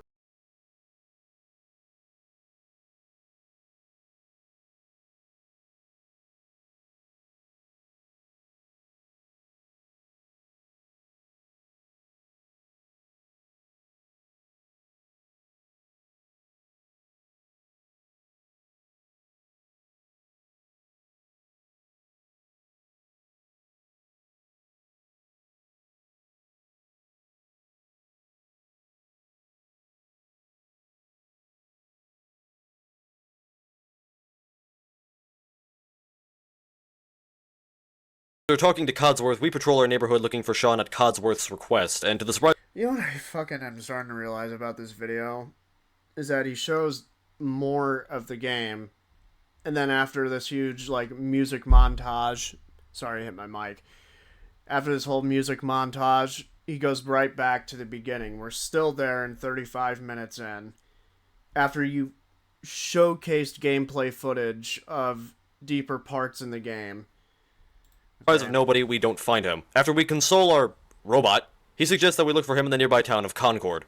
Once we arrive in Concord, we get embroiled in a small gunfight between some raiders and a guy on a patio who tells us that he needs help with raiders inside of his building here. We clear out even more raiders for him and meet our new ally upstairs. This guy is Preston Garvey, and he's a part of some group called the Minutemen. The Minutemen need our help dealing with the raiders outside, and their mechanic, Sturgis, recommends we go up onto the roof and use a suit of power armor that's just hanging around there. So we go do it. 3 missions into the game, and we have a free suit of power armor and a minigun, and we fight a Deathclaw for no good reason. Other than that, Bethesda has this new trend of having players get really nice pieces of super gear and then have them fight what should be an otherwise strong enemy as some kind of climactic Super gear. Look at the armor rating there. This could break easily. This could break easily. So the power armor's fucking useless, and it's also rusted as shit. That's an ugly color. moment, despite the fact that part, yeah, is not. Don't take that part seriously. It's just a rusted piece of shit. But yeah, this power armor sucks, especially if you're playing on harder difficulties. You'll literally end up either getting 1 or 2 of the, or even the okay parts of the armor damaged or completely destroyed to the point you have to repair it. So he's bitching about getting a weaker suit of power armor and treating it like, oh, they just handed you like the OP armor. No. I mean, if this was an XO1 and every part of the armor was actually in good condition, like great condition, then I could see the argument, but this is wow, okay. there's no suspense because our new tools make the fight a face roll. Like in Fallout 3 with the Fat Man, or in Because you're playing on easy. Skyrim with the shouts. Is my guess, at least. Quite the same. And now in Fallout 4 again, but instead of giving us a weapon with heavily limited ammo this time, or allowing the use of a whole new game mechanic, we get a suit of power armor and a minigun, which can both easily be refueled at a nearby raider base. Because we earned this, I guess. You know, I don't even have anything to say about this, at least not now. Let's just try to ignore it and hope it goes away. You could have done that, actually, ignored it and never got the suit, and as I predicted, he lost the left or right arm. I get these confused. God. Though there is at least... Yeah, oh my god, dude, they gave you such OP gear, and they only gave you 500 rounds, and the minigun takes like 500 fucking bullets, and you go through them within the minute you're done clearing out fucking Concord. Oh, wow. It's one good thing to come out of this moment at the very least, and that's the new power armor mechanics. If there's one thing I can say is almost factually better in Fallout 4 than in Fallout 3 or New Vegas, it's the power armor. To explain why, let's quickly recap on what Fallout power armor is supposed to be like, what it became, and why this is better. The power armor in Fallout, since its inception in the first game, has always been the near holy grail of equipment. In the lore of Fallout, power armor is a pre-war superweapon employed by the United States against China, which turned the few soldiers that were issued it into human tanks, capable of taking massive amounts of firepower before being compromised, and allow them to carry what would be an otherwise severely limiting load of equipment and weaponry. In addition to making its user insanely strong, far larger and heavier than any normal human being, and a badass. It was used by the military against China in the Sino-American War, and was used as a riot deterrence tool in major cities in the United States, and was also issued to various military bases to be employed by security forces. After the war, many suits of power armor were either completely destroyed by the atomic blasts, rotted from the outside in due to years of non-existent maintenance, or were scooped up by the Brotherhood of Steel or any other groups capable of getting a suit to work. As such, Fallout power armor has always been a very rare but sought-after commodity. In the first games, the only people you ever saw employ the use of power armor were the Brotherhood of Steel and bounty hunters, and it made them the most formidable humans in the game. If the player acquired the armor for themselves, they too became a nearly indestructible 9-foot-tall behemoth of steel which could punch a brick wall back into its developmental stages. Fallout 2 nerfed the power armor stats back into the realm of balance, but it was still the undoubted champion of armor in that game, with advanced Mark II Enclave models blocking out all damage that didn't come from a relatively high-level source. In Fallout 3, power armor was drastically changed. It still blocked out more damage than any other source, but now it just functioned as a normal suit of armor. And even so, the best suit of it only blocked 50% of all damage, and that's not even mentioning how many inconsistencies there are with that game's power armor as far as the story goes. Fallout New Vegas returned with a more accurate representation of power armor as far as stat lines go, but was overall weaker than Fallout 3's at the highest levels since the damage threshold system didn't scale with increasing damage, and was still just a suit of armor plastered over a person's model, without providing the insanely intimidating presence it did in Fallout 1 and 2. In the classic games, you were a giant golem. In Fallout 3 New Vegas, you were still around 6 foot and not much bigger than a normal person in any dimensions. Fallout 4 took power armor in an entirely different direction, bringing back the huge size of the isometric games while providing its own unique set of benefits. In Fallout 4, power armor is not so much a suit that you put on as much as it is a vehicle that you pilot, and it's great. It prevents all falling damage, makes your unarmed strike deal a ton more damage, and makes you much more resilient to bullets, though not nearly as much as Fallout 1 and 2 did. It's the best representation we have in the 3D games. It makes you a much larger target, makes cover less efficient, makes you feel heavier, makes you far stronger, tougher, and slower, which is exactly how power armor should work. Power armor was intended to make its soldiers a human tank, and that's exactly what it does in this game. It turns you into a massive force of nature with less concern for cover and more greater concerns for rushing into the fight as the frontline. Yeah, when I wear power armor, I always have to be careful. I'm always wary about where I go. Especially if I'm fighting the annoying-ass fucking feral ghouls that like to run at you. Bullet catcher, while plowing through the defenses of enemy foot soldiers. And a really fun small touch is that power armor can plow through some defenses, like sandbags, just by walking at them. All in all, the best part about the new system is that it has returned the feeling of power armor. The only things I'm not a fan of with the new system are the ability to mismatch pieces of power armor and some of the insane utilities you can outfit your suit with, but I don't have to use them, so it's easy to ignore. The worst part about power armor, however, was the choice to have their loot spawns be affected by scaling, which is once again a larger issue we'll talk about later on. After dispatching the Deathclaw and the Raiders, we talk with the group once more and get introduced to Mama Murphy, everyone's least favorite character. Mama Murphy is a literal fortune teller who acquires her powers by taking a lot of drugs. She can quite literally see the actual future and the past because of Jet. Now, a lot of people find this character incredibly lazy and annoying. I do too, but I also find it really interesting that apparently you can become a psyker by taking too many fucking pills. That's right, if you're a small-time fan of the franchise who for some reason has made it through this video this far, no idea why, but hey, if you are, then you probably did know that Fallout had psychers. Since the first game, psychers, who are beings who possess some form of psychic knowledge or abilities, have existed in the series. Yeah, I think that's a bit of dark humor there, buddy. And a bit of a satirical approach, like literally doing drugs to see the future. Are you kidding me? That's lazy writing. That's kind of funny, actually. And you can even have her OD and end up killing her. The rules on how exactly they work are kind of vague and seem to change per game and per psyker, but the general idea is that they have some kind of ability that can mess with people's brains or gain some kind of knowledge about the world around them. The Master, who was the main antagonist of Fallout 1, was a psyker, in addition to his insane other kinds of powers and deformities, and is what I perceive as probably the second most powerful in the franchise, since he has the ability to cause some kind of psychological damage with his mind, or something like that. Yep. The Master also had a small force of psykers he planned on using, but we don't know exactly how well they fared in that respect, and they're all dead by the time Fallout 1 ends. In Fallout 2, psykers became much less a point of actual serious lore as much as they did an excuse for silly Easter eggs. There's only 3 in the entire game, and one of them isn't really a strictly stated psyker. Akunin, the village healer in Arroyo at the start of Fallout 2, can talk to the player in their dreams, and there's 2 others, a talking rat and a super mutant who can make physical manifestations of Deathclaws appear out of goo. The rat is more or less just there to be a reference to Ren and Stimpy, and the super mutant, Melchior, is just a psyker so that he can have a more interesting boss fight. In Fallout 3, we had Bloomseer Poplar, who was able to make accurate, if incredibly vague, predictions about things going on in the Wasteland, but there's also not any concrete evidence that she's by nature a psyker. Whether she is or not, she's still just an avenue for the developers to tell the player about various things going on in the Wasteland. In New Vegas, there exists a young child called the Forecaster, who is undoubtedly a psyker because he owns a psychic nullifier, which is a piece of equipment that suppresses his abilities most of the time. It's the silly-looking crown on his head here. He, too, makes cryptic, if accurate, predictions about things in the Wasteland, and is, again, still just a method for the devs to tell the player about some neat things they can go and check out in the world. And now we have Mama Murphy, who has to be a psyker. I will not accept any other reality because this is the only remotely valid excuse for this character. Except that, unfortunately, however, she is not a psyker. If there was one rule that all psykers follow in this series... No, it's one rule that you would like psykers to follow. They're fucking inconsistent with that, and that's a good thing. So because they could do whatever they wanted with Mama Murphy. They could have said she could have needed to eat Brahmin meat or sniff out of a Deathclaw's ass to see the future. It's that they don't just lose their powers unless they don a psychic nullifier. And even then, that's suppression. It's not like they're losing their power outright. Mama Murphy will lose her ability to see visions if you stop giving her drugs and get her to kick her habit. So she's not a psyker. She could just do this. It's just something she can do, I guess. She's like a on drugs. Druggy superhero. Oh, and she never stops talking. And the most annoying part about her is the fact that you try to kill her, you can't even do that because she's essential, along with the rest of fucking President's merry men. In fact, there's a lot of characters in Fallout 4 that can't be killed, but we'll talk about that later.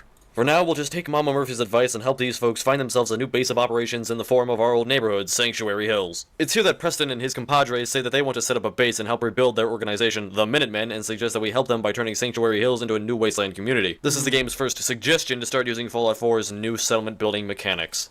I'll be perfectly honest, the settlement building in Fallout 4 is completely lukewarm for me. I don't especially hate it, nor am I salivating at the chops for it, I just don't really pay too much attention to it. Overall, I don't actually Neither do I. think there's very much wrong with it. It works about as well as any other base building systems I've seen in games like Rust, but I also don't really think it belongs in Fallout, at least not in its current state. As it is, the settlement building is almost completely detached from the rest of the game, especially at higher levels when your defenses... You're not paying attention to the game, then, if you don't think it belongs, dude. But, again, prevent it's all personal taste. Raider attacks from ever happening like they do with mine. In fact, that's the only real mechanical issue I have with settlements, how defense works. In Fallout 4, your settlements can be subject to attacks from raiders at random intervals, which is obviously a bad thing for you since this might lead to your settlers dying or supplies of yours being stolen. To prevent this, you build defenses, stuff like manned guard posts and automatic turret systems to help keep yourself safe in case one of these raider attacks actually happens. It's better to lose 2 turrets than lose 2 settlers, right? Well, the weird thing is, because you build defenses to defend yourself from raider attacks stop happening, because your defense value is put into the green. It's an incredibly weird gameplay mechanic when you really think about it. You build defenses to defend yourself from raiders, but because you build defenses, you never have to defend yourself from raiders because they never attack. Oh, and I'm very sure someone's going to try and pull the whole, oh, but it's more realistic, because raiders would attack a big fort thing, but this isn't really a matter of realism, it's a matter of game design. Like, imagine if food worked the same way. Settlers needed to eat, so you plant crops, but because you planted crops, no one ever goes to eat them. The defenses, as is their nature in their name, are supposed to be there to defend against attacks, not to outright erase them. What's the point of the defenses existing if I never get to use them? It's kind of boring. Now that's my only mechanical problem with the settlements, but I have other problems with the game that are caused by the way settlements are... Yeah, we know that you have a huge heaping boner of problems with the game. Like the fact that you just don't seem to understand how to roleplay. implemented in this game. First off, I think that Bethesda has placed a little bit too much reliance on allowing the player to build... Given what you discussed in the beginning of this video. Lots of settlements in Fallout 4, so much so that it has had an adverse effect on the number of interesting locations in the game.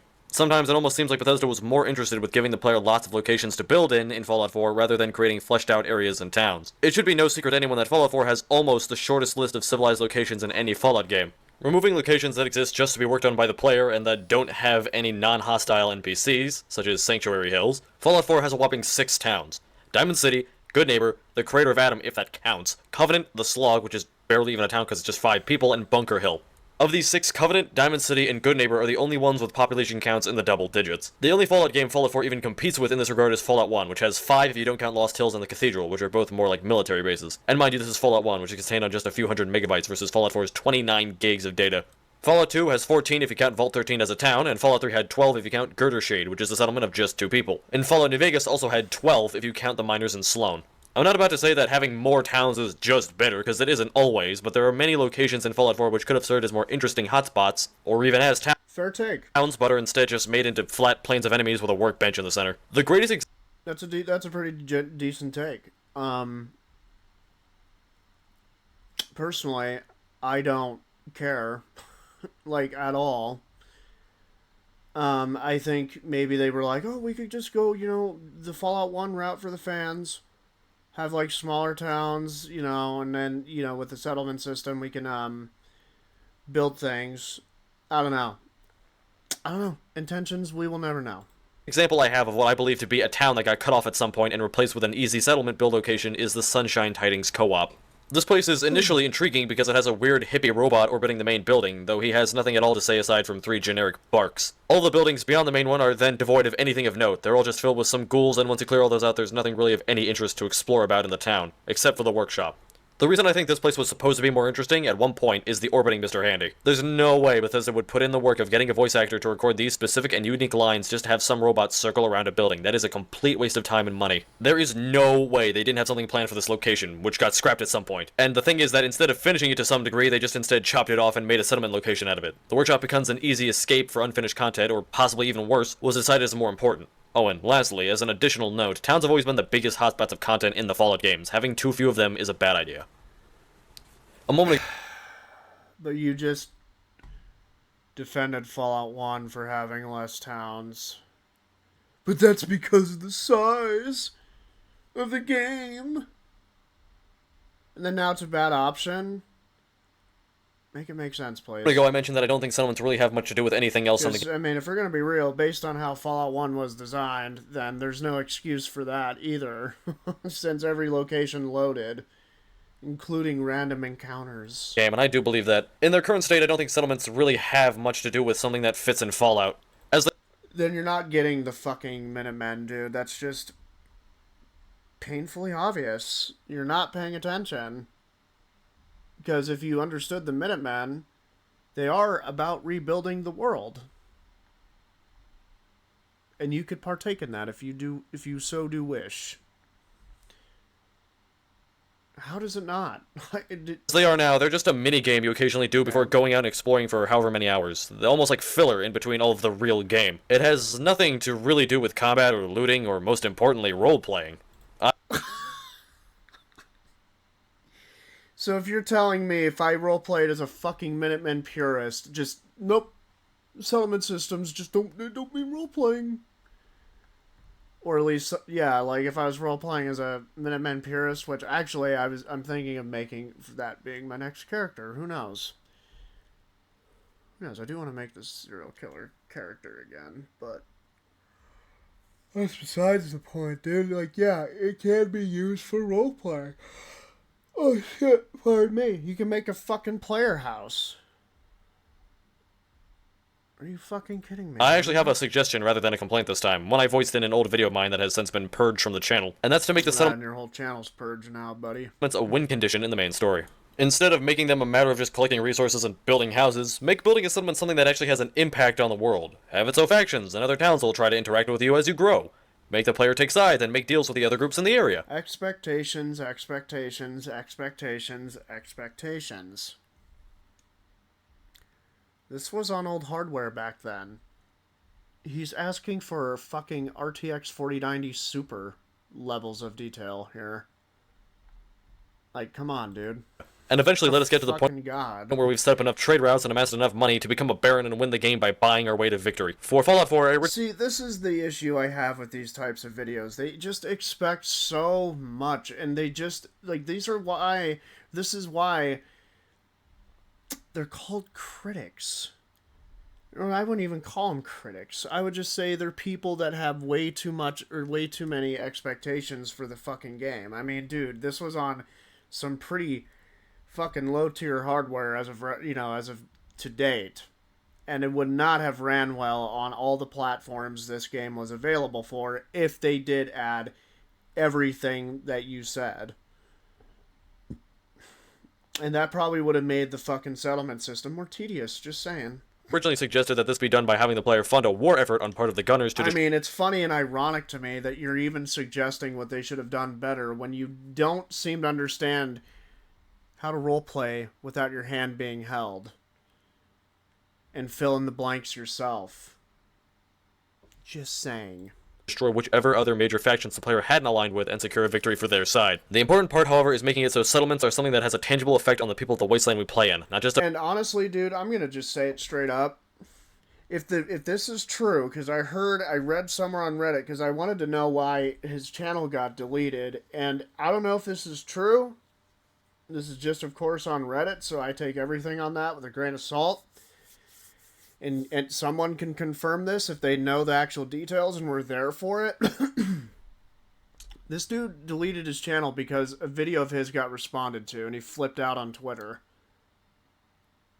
The critic got criticized and threw a fit, and then decided to delete his channel, which honestly makes this video actually look kind of bad. I mean, that's pretty stupid. That's not a good reason to delete your channel, if that's true.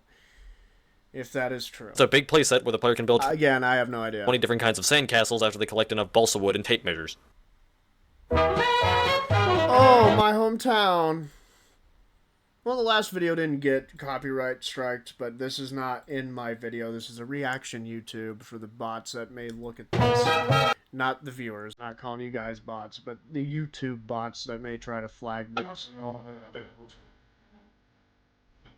Oh, people live in my hometown. Dear hearts and gentle people never let down.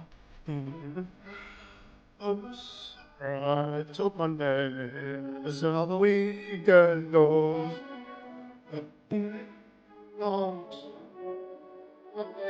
Picket fence and the roads. Welcome. Be a good song. A good song to listen to while you're fucking. I'm joking. Actually, I just made myself cringe.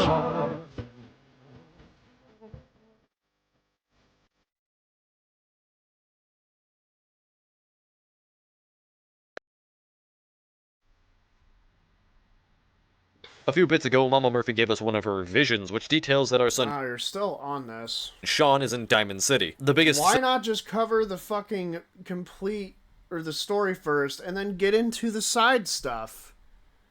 civilization in Fallout 4, But, and probably you just do you, it's his style. a generally good place to start looking for anything in the nearby area. Getting there requires going through what is probably going to be the first long stretch of combat for many playthroughs, the city of Boston.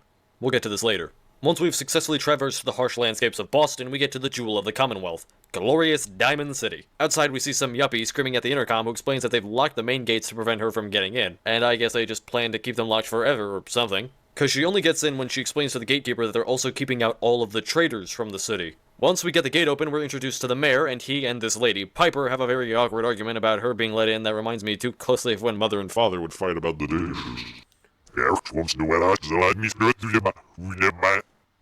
After these two have their battle of wits, Piper asks us if we hate newspapers or not, and because my character's grandfather was murdered by newspapers, oh wait a minute, no he wasn't, I already have a backstory. We tell You don't. Actually, there's nothing said about your grandparents, your parents, or literally why you even joined the army. Again, you cannot roleplay. Why is he harping on that, dude? It just proves further that he didn't even bother. So why is he critiquing something he didn't even bother to do? Tell her that newspapers are A-okay. Dude, I have like 7 characters still playing the vanilla start. And they're all different, unique people because I think I come up with different motives, mindsets for the characters. And they feel all fucking different. God damn, man. Sorry, I know I talk about this a lot too, but geez. The mayor tries to do some damage control. He didn't even try. Because he got that objectively wrong. Your backstory isn't fucking established. And if anything, it gives you more motivation to get out in the wasteland. For the image of his just town. like in Fallout 1. Except for, you know, it being a human being, you were going for a water chip. Still a reason to get your ass out of the vault. And it invites us to search for someone who can help us find our son in the city. We've already met Piper. Even his point, I know this isn't what he's saying now, but even his point with Fallout 1, well, you know, Fallout 1 was limiting in the background too because, you know, you were in a vault.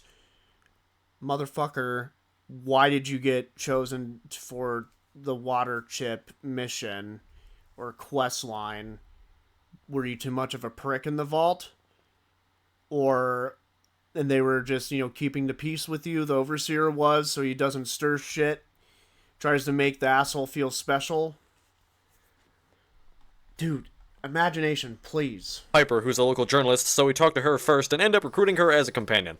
Now, I almost don't want to do this now, mostly because I only have so many cards in the positive hand as opposed to the negative hand, but I'll toss one out anyways. The companion So you're just looking to shit on the game.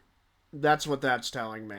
in Fallout 4 aren't bad. Well, I just, you know, I have a lot more negative things to say than positives.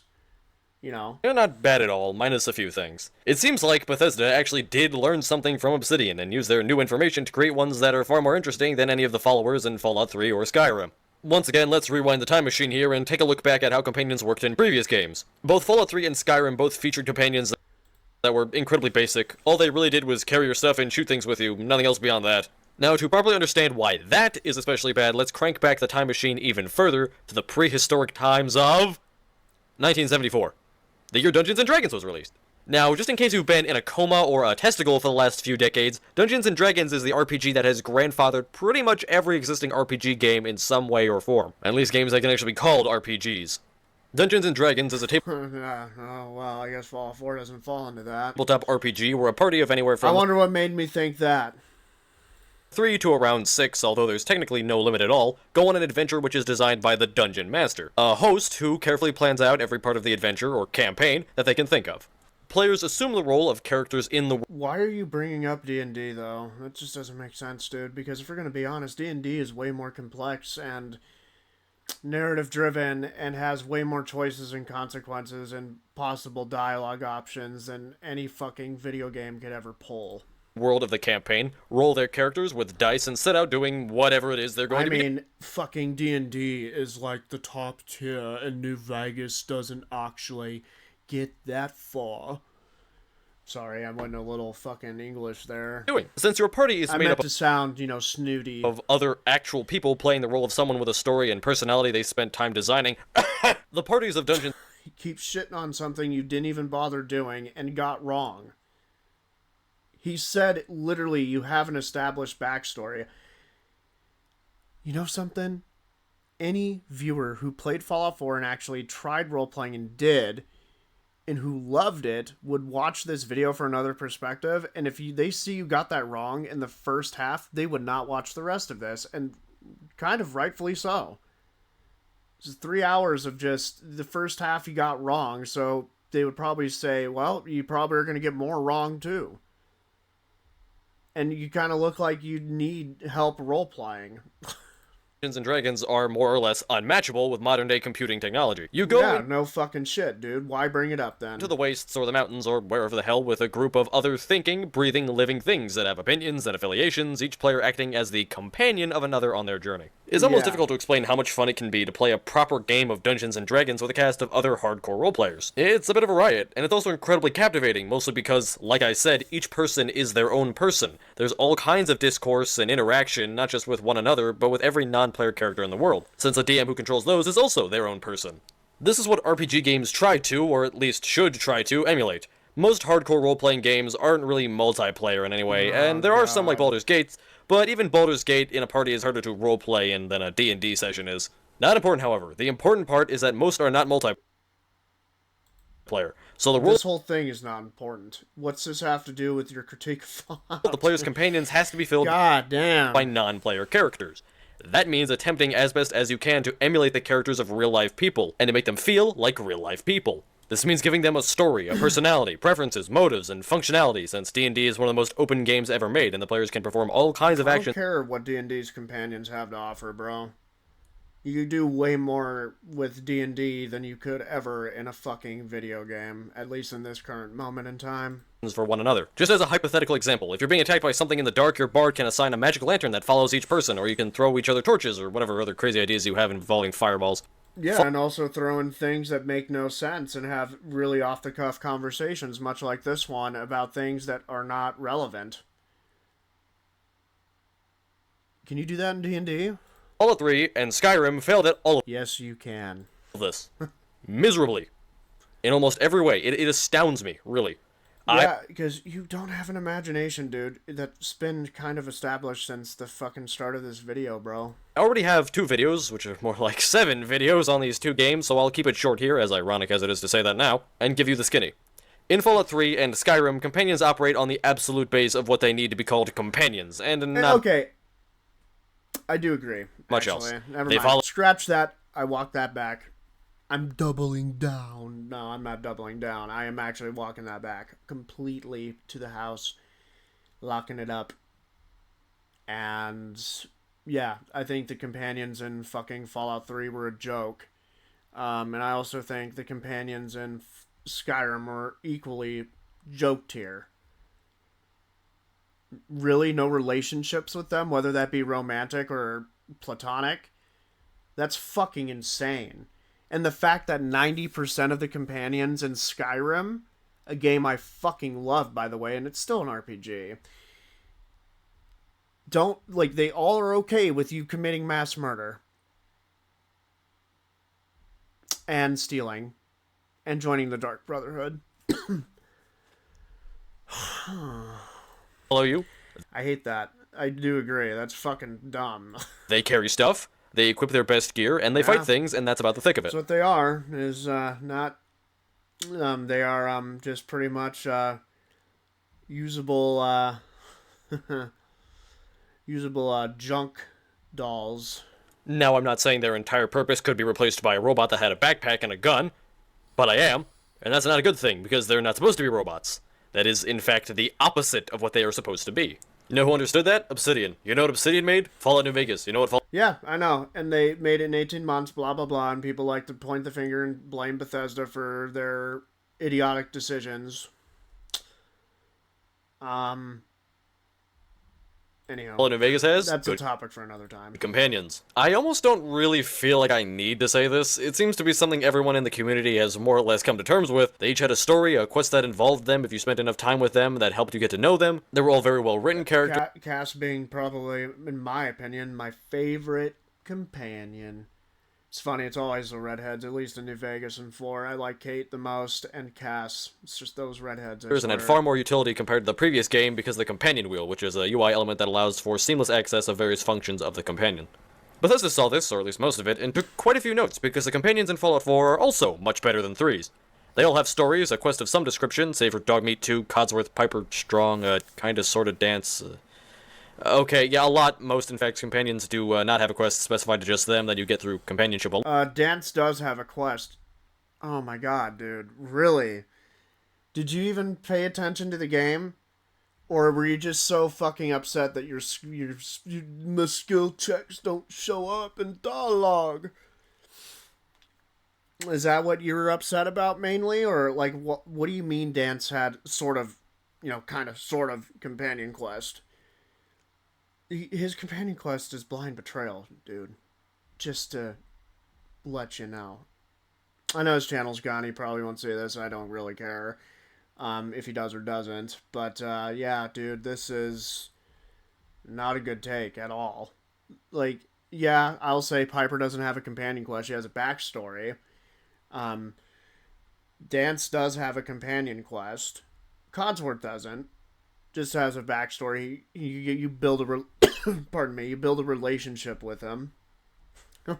Alone, but as a I just don't get why you said Dance sort of kind of has a fucking or companion quest. He fucking does, man. decent consolation, the companions in Fallout 4 are at least involved in far more quests than other things in Fallout 3's. And some of these quests that they're involved in And are also New Vegas, man.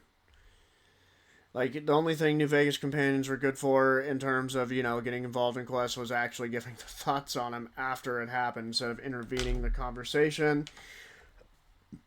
Like, you know, they gave a shit about what the person was saying to you, so... are almost indistinguishable without research from proper companion quests. Like Dance's involvement in the Brotherhood of Steel quest line, which features a quest entirely dedicated to him, but is for some reason part of the main quest. But the point here is that it's better than Fallout 3. It's actually not. It's a completely separate entity. Maybe not as good as New Vegas in this very specific respect, but a leap in the right direction. Of course, nothing is as good as New Vegas. Each character is an actual character. They have motives, they have families, and they have opinions, which has in fact led of one of the few new gameplay elements Fallout 4 made on New Vegas' companions, which is the affinity system. Personally, I think that affinity isn't that bad. It's a very efficient, if gamey way of displaying what your companions do and don't like. Though I think that it's a bit too... But in fairness to Mr. Caption, of course, he is a lot more positive than 90% of the people who talk about Fallout 4. Like... That's, like, there's passion in this video. It's just, I think he really has a hard time role-playing in general, is my takeaway a little bit based on what I saw, and I really just did not like that. It was objectively wrong. Like, your character is not fully defined. Your personality isn't. Your reasons and motives for joining the occupations or getting involved with the occupations you had at the start of the game are unknown. Your whole fucking upbringing's unknown. Your age is unknown. I mean, Fallout 4 is a lot better than what people give it credit for. And some of these points he made, about New Vegas, it just comes off as New Vegas pandering at the same time, but I will say that as compared to the ones I have reacted to, this is a far better video. But it's not a great video. So far, it's in the morally gray for me. easily farmed. Like how you can just jump in and out of your power armor suit or take drugs to get affinity with, respectively, Dance and Kate. It's at least a better application of the karma system from previous games, since it's not some omnipresent wasteland authority that governs what you do, but instead is based on an individual's worldview. Of course, it's not a good substitute for karma, but it's a good way to use it. Oh, and they also all provide companion perks just like New Vegas. Now, as far as the actual character of each companion goes, Kate makes me sad. Not really going to put myself in the chair of authority here. I'm sorry, but dude, speaking of Kate, she is top tier out of all the companions in my opinion. What are your guys' favorite companions? I'll be completely honest, I don't Give me some good reasons, some mind-altering. I need a second placer. Actually, no, I already do. It's Piper. really think I'm the most well-equipped person to talk about the fine intricacies of literature. I do not have a literary degree. I don't really read very much these days, and I never really focused any part of my life on books. It's mostly been games for me, so I'm gonna take a mulligan on this one. That's fine. The quality of these quests, however... Actually, no, it's not, because you're gonna talk about the quality of the quests. And then literally, they're a bit flaccid on the gameplay side. Namely, Kate and Curie's, which both involve just walking to a place and taking them to a thing or a person that can help them overcome some kind of issue they have with themselves. Back onto the gameplay scene, however, there are some additional small, nice touches that Fallout 4 has made that are just better than even New Vegas. For example, companions can now be told to equip specific pieces of gear instead of just equipping their best stuff, an expansion on Fallout New Vegas which only let you switch out between ranged and melee choices. However, they no longer seem to have preferred weapons of any kind, and they also seem to work rather poorly with guns in comparison to melee weapons. Preferred weapons? Dude, Kate has a bat and a double-barrel shotgun. Piper has the 10mm pistol. Nick has a pipe revolver. Dance, of course, is laser-based. He has a laser rifle. Curie, I believe, ends up getting... I haven't traveled with Curie in a long time, but I believe she gets a laser pistol. So they do have favorite preferable weapons. Or not... They do have their own weapon loadout, which I guess you could say is preferable. Which most companions are very powerful with. Except Dance. Dance can actually shoot. And lastly, and this is one of the big new ones, companions can now also be expressly romanced into a relationship with the player. Kind of Yeah, like you get blackout sex scenes. marriage in Skyrim, but also not terrible. It's a simple system, Or, really. I'm sorry, implicated sex scenes. You gauge your affinity with It is. I don't understand how the ESRB missed that. the companion by Just to show you the ESRB is a joke. occasionally asking them, and once you reach a max affinity with them, you can fuck them. Just like in real life, right? There you go. It's so lonely. Though it doesn't really mean anything, but I'm sure the loot modders and certain unnamed YouTube leeches got a kick out of it. In fact, I'm very sure of that. I had to do the research. After asking around town a bit to see if there's anyone who can help us find our son, we get told that there's a local detective who can help us out. Yeah, I have the same opinion. Fallout 4 and 3 story is identical. The roles are flipped. That's all it is. I mean, well, no, it's like the MacGuffin's identical. The story really isn't all that the same. I shouldn't say that. It's more of the MacGuffin that's different. Or, I mean, the same. Go to his agency and talk to his secretary, who explains that the detective isn't here because he's gotten himself into a bit of trouble in a vault. So we have to go help him get out to help ourselves. We head out to Vault 114, which has been taken over by a gang who take after the Old World Mafia, and make our way to the detective by killing lots of people in a straight line, which is something that happens a lot in Fallout 4. Towards the end of the dungeon, we finally get to meet this guy face to face. Yeah, because it's the wasteland, and it's not supposed to be friends with everybody, and not everybody's gonna buy your shit. And the other thing too. Well, we'll He's get a to that robot, one. so that's neat. We explain to him that we need his help if we're going to help him get out of here, and he agrees. We start making our escape, and then something terrible happens. Now, if you've already seen the video that this is based on, you'll know exactly how I feel about this. But if you haven't, or you forgot, take a second to drink this in. This door cannot be opened by the player. We need Nick to do it for us. Why exactly would that be a problem? Think about what we've talked about in relation to what makes this franchise so good. Really think about what this moment means more than what it literally is. Oh, and it happens twice. Fuck it. After Nick opens the two locked doors, we eventually meet the leader of the... What's the problem with that? Why was that an issue? Well, because it's player choice. Unlocking a fucking vault door? Now, the real criticism should have been, well, in other vaults, your character is able to pick locks. But in fairness to Bethesda, I am going to say this, maybe Nick just wanted to do it for you. You know, you went out of your way to rescue his ass. So the least he could do in that moment is pick the fucking locks. He even says something about, oh, I'll see if I could do it. And he does it. There's, like, what? The Mafia, who was apparently one of Nick's old rivals or friends or It'd something. make no sense if you were able to pick it, then Nick volunteered to fucking do it. Like, what are you talking about, bro? This guy's girlfriend is the reason Nick is down here, so we have to do our best to get her back to her parents, but if we can't, we just have to fight our way through these guys. After getting Nick out of the vault, he tells us to meet back up with him in Diamond City. Now, while we're walking around the wasteland, we have to abide by a very well-honored tradition among Fallout fans, and that's to turn on the radio. Which is, in my opinion, a disappointment. Now, let's make it clear that music is a very I'm glad. I've actually wanted to make a standalone video on this specific thing alone. subjective thing, almost as subjective as art design. It's very much a beauty is in the eye of the This whole thing's subjective. beholder situation. But my problems aren't with the individual tracks of Fallout 4. My problem is with the music choice.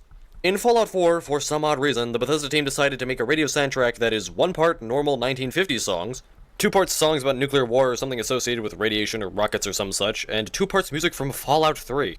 Let's start with that last one. A good majority of them are from Fallout 3, but I have a theory for that, but once he finishes his point, I'll get into it. I'm a big fan of Fallout games not always reusing many of the elements that they just can't seem to ditch. I think each game should feel like its own story, and while I'm certainly not against them reusing things from previous games, I think that we should only be doing so if we have a genuinely good reason for that element to be included. Some things are, of course, immune to this ruling because they're present across the entire universe of the series, like vaults and Pip-Boys and Nuka-Cola, but groups or items that are more specific to a certain area don't always need to be included. The obvious example is the Brotherhood of Steel, who have somehow found their way into every single Fallout game. Literally all of them. Now, I'll get into that a little bit later on, but the gist of this is that not every Fallout game needs to have massively direct connections to each other one. We can have faction wars that don't involve any previously existing groups, and have stories independent of things from previous games.